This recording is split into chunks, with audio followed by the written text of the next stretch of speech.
ಕೆಲ ವರ್ಷಗಳಿಂದ ಮಿಥುನ ರಾಶಿ ಸೀರಿಯಲ್ನಲ್ಲಿ ಆಟೋ ಓಡಿಸಿ ಕನ್ನಡಿಗರ ಮನಸ್ಸನ್ನ ಗೆದ್ದಿದ್ದಂತಹ ನಟಿ ವೈಷ್ಣವಿ ಅವರು ಮತ್ತೊಮ್ಮೆ ಪ್ರೇಮಕಾವ್ಯ ಅನ್ನುವಂತಹ ಅದ್ಭುತ ಸೀರಿಯಲ್ನಲ್ಲಿ ಅಮೋಘವಾದ ಅಭಿನಯದ ಮೂಲಕ ಮತ್ತೊಮ್ಮೆ ಎಂಟರ್ಟೈನ್ ಮಾಡೋಕ್ಕೆ ಬರ್ತಾ ಇದ್ದಾರೆ.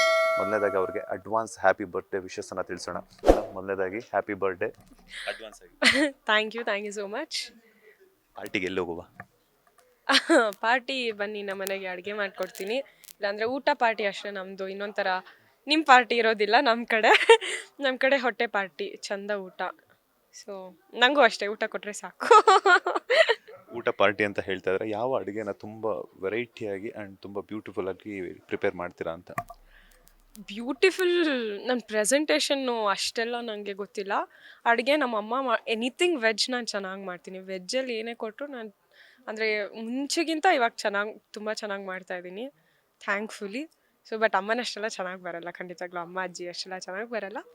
ನನ್ನ ನನ್ನ ಲೆವೆಲಿಗೆ ನಾನು ಚೆನ್ನಾಗಿ ಮಾಡ್ತಾಯಿದ್ದೀನಿ.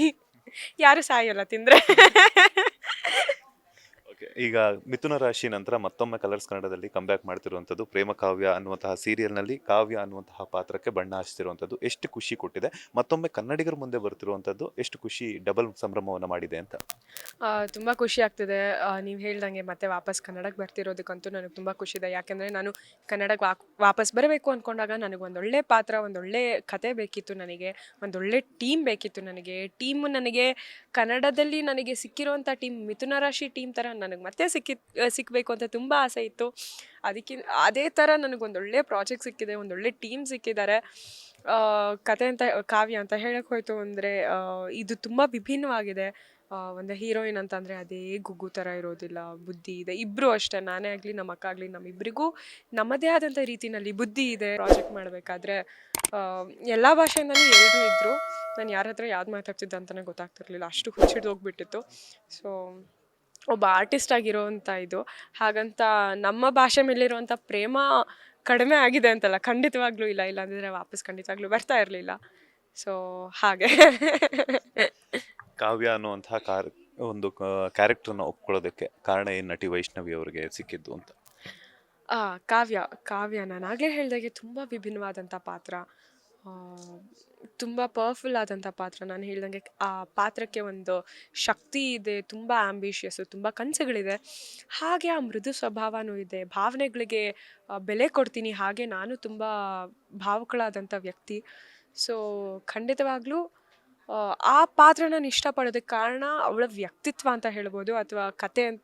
ವ್ಯಕ್ತಿತ್ವದ ಜೊತೆ ಕತೆ, ನನಗೆ ಮುಖ್ಯವಾಗಿ ಆ ವ್ಯಕ್ತಿತ್ವ ತುಂಬ ಮುಖ್ಯ ಆಗುತ್ತೆ. ನನಗೆ ಆ ವ್ಯಕ್ತಿತ್ವ ತುಂಬ ಇಷ್ಟ ಆಯಿತು. ಅದರಿಂದ ತದನಂತರ ಕಥೆನೂ ತುಂಬ ಚೆನ್ನಾಗಿರೋದ್ರಿಂದ ನಾನು ಕಾವ್ಯ ಪಾತ್ರಕ್ಕೆ ಟಿಕ್ ಮಾರ್ಕ್ ಹಾಕಿದ್ದು. ಮಿಥುನ ರಾಶಿ ಸೀರಿಯಲ್ನಲ್ಲಿ ಆಟೋ ಓಡಿಸಿದ್ರೆ, ಪ್ರೇಮ ಕಾವ್ಯದಲ್ಲಿ ಯಾವ ವೆಹಿಕಲನ್ನು ಓಡಿಸೋದಕ್ಕೆ ಶುರು ಮಾಡಿದ್ರೆ ಅಥವಾ ಯಾವ ಕ್ಯಾರೆಕ್ಟರ್ನ ಓಡಿಸ್ತೀರಾ ಅಂತ? ನಾನು ರಾಕೆಟ್ಟು, ಆಟೋ ಆಯಿತು, ಎಲ್ಲಾಯಿತು, ಟೂ ವೀಲರ್ ಆಯಿತು, ಕಾರು ಆಯಿತು, ಇನ್ನು ನಾನು ರಾಕೆಟ್ ಓಡಿಸ್ಬೇಕು ಅಂತ ನನ್ನ ಕನಸು. ರಾಕೆಟ್ ಸೈಂಟಿಸ್ಟ್ ಆಗಬೇಕು ಅನ್ನೋದು ನನ್ನ ಕನಸು. ನಾನು ಆಗಲೇ ಹೇಳಿದಾಗೆ ಅದಕ್ಕಾಗಿ ನಾನು ತುಂಬ ಕಷ್ಟಪಡ್ತಾ ಇದ್ದೀನಿ, ಎನರ್ಜಿ ಹಾಕ್ತಿದ್ದೀನಿ. ಯಾವುದಾದ್ರೂ ಒಂದು ಒಳ್ಳೆ ಸಂಸ್ಥೆ ಸೇರಬೇಕು ಅಂತ ಇದ್ದೀನಿ. ಸೊ ನೆಕ್ಸ್ಟ್ ನಾನು ರಾಕೆಟ್ ಬಿಡ್ತೀನಿ, ಅಲ್ಲಿವರೆಗೂ ನಾನು ಬಿಡೋದಿಲ್ಲ. ಎಷ್ಟು ಪರ್ಸೆಂಟ್ ಶೂಟಿಂಗ್ ಕಂಪ್ಲೀಟ್ ಆಗಿದೆ? ಆಗಸ್ಟ್ 4ರಿಂದ ಬರ್ತಿರ್ಬೇಕಾದ್ರೆ ಒಂದಷ್ಟು ಎಪಿಸೋಡ್ಗಳನ್ನು ಬ್ಯಾಕಪ್ ಇಟ್ಕೋಬೇಕಾಗುತ್ತೆ. ಸೊ ಒಂದು ಖುಷಿ ವಿಚಾರ, ನಿಮ್ಮ ಬರ್ತಡೇ ದಿನನೇ ಟೆಲಿಕಾಸ್ಟ್ ಆಗ್ತಿರುವಂಥದ್ದು. ಸೊ ಎಷ್ಟು ಖುಷಿ ಕೊಟ್ಟಿದೆ? ಅದು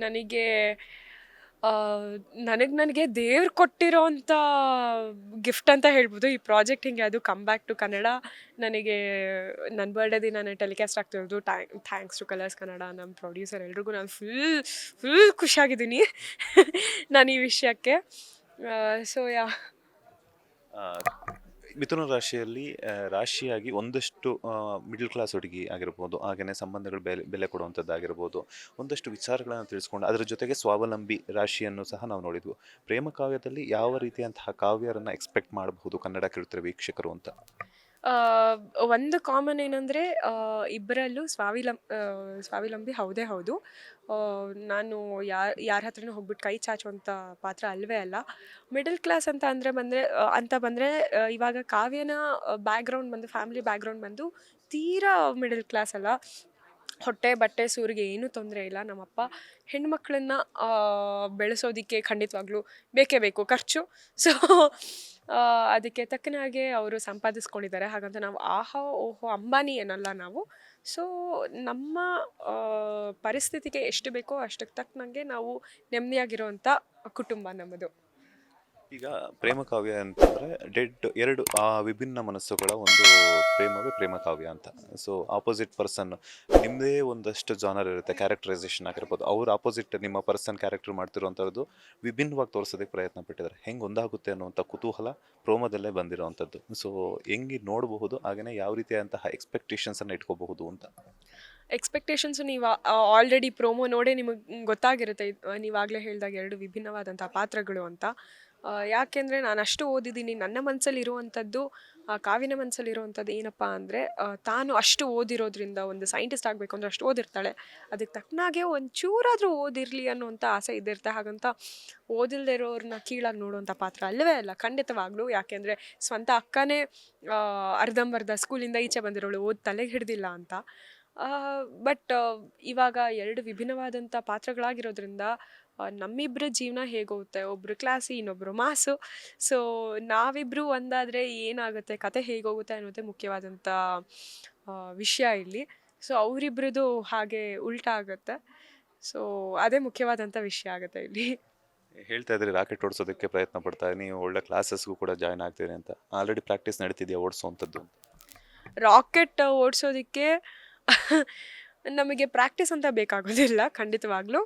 ಅದಕ್ಕೆ ಮೇನಾಗಿ ನಮಗೆ ಓದಬೇಕಾಗುತ್ತೆ, ವಿಜ್ಞಾನ ಬೇಕಾಗುತ್ತೆ, ಸೈನ್ಸ್ ಚೆನ್ನಾಗಿ ಓದಬೇಕು. ನಾನು ಪಾತ್ರದಲ್ಲಿ ನಾನು ಇಂಜಿನಿಯರ್ ಓದಿದ್ದೀನಿ, ಮುಂದೆ ಕೂಡ ಹೈಯರ್ ಸ್ಟಡೀಸ್ ಮಾಡ್ತಾ ಇದ್ದೀನಿ. ನಾನು ಒಂದೊಳ್ಳೆ ಕೆಲಸಕ್ಕೆ ಏನು ಅಪ್ಲೈ ಮಾಡಿದ್ದೀನಿ, ಒಂದೊಳ್ಳೆ ಸಂಸ್ಥೆ ಸೇರಬೇಕು ಅಂತ ಇದ್ದೀನಿ. ನಾನು ಆಗಲೇ ಹೇಳಿದಾಗೆ ಒಂದು ನಾಸಾನೋ ಇಸ್ರೋನೋ ಆ ಥರದ್ದು ನಮ್ಮ ಭಾರತ ದೇಶದಿಂದ ಒಂದು ರಾಕೆಟ್ಗೆ ಭಾರತ ಅಂತ ಪ್ರಿಂಟ್ ಆಗಿರುತ್ತಲ್ಲ, ಆ ರಾಕೆಟನ್ನು ಲಾಂಚ್ ಮಾಡುವಂಥ ಟೀಮಲ್ಲಿ, ಸೈಂಟಿಸ್ಟ್ ಟೀಮಲ್ಲಿ ನಾನು ಒಬ್ಬಳಾಗಿರಬೇಕು ಅನ್ನೋದು ನನ್ನ ಕನಸು. ಹೌದು, ಅದಕ್ಕೆ ನಾವು ಪ್ರಾಕ್ಟೀಸ್ ನಾವು ಗೇರು ಕ್ಲಚ್ಚು ಅವಶ್ಯಕತೆ ಇಲ್ಲ. ಅದಕ್ಕೆ ಮುಖ್ಯವಾಗಿ ತಲೆ ಮುಖ್ಯ ಆಗುತ್ತೆ.